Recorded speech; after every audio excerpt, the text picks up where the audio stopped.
Practical and technical details of the management of community media. In this video, we are going to discuss about some technical management topics, such as expenses, income, funding, market, costumers, and business plan of community media.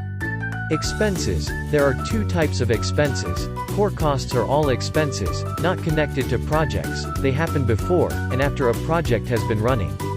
Project costs are expenses related to a project, and all necessary activities to run it. Income is divided in a similar way as expenses. General income is usually used to cover core costs, it mostly comes from advertising, or individual donations from the community members or businesses. Project income that is attached to a particular contract or project, and that can be used only according to the terms of the contract. The main sources of restricted income in the community media sector are grant funding, and sponsorship of content and programs. In order to become financially sustainable, ask yourself these questions. What are your core costs, and how much money is needed to cover them? What are the best sources of income to cover them? How much money do you want to raise from each source? Since we are discussing income, you might ask about donor, or grant funding. This is contracted money, from NGOs or government donors, private foundations, or trusts. In seeking grant funding, you should look for funders, and donors whose mission and goals are closely aligned to the mission and goals of your community media outlet.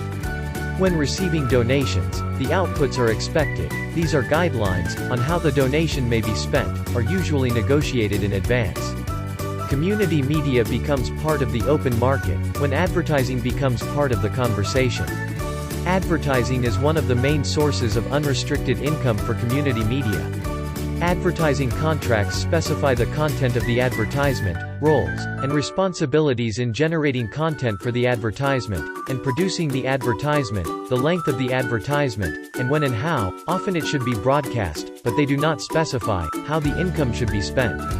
Have in mind that legal and tax issues that must be considered. The costumers of the community media business model based on advertising are advertiser who buy space, or airtime, or sponsors who want the name of their organization, company, or service linked to a particular content. To have a business plan is a must. This is a complete description of an organization, and its plans for the next 1 to 3 years.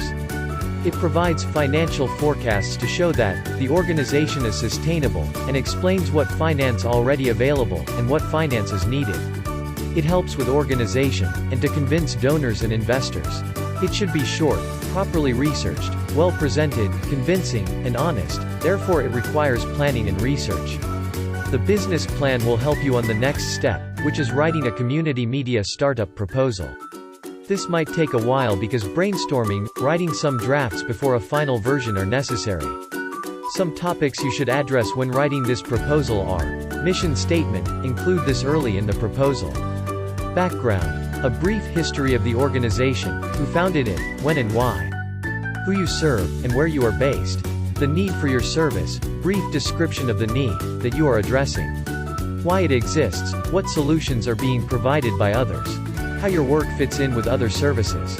The structures of the organization, and who is involved. Donors are particularly interested in how STA are accountable to board members, and to the community. Budget plan, assess future impact. You need to demonstrate to future funding partners that the media is making an impact, and can document impact in quantitative and qualitative terms.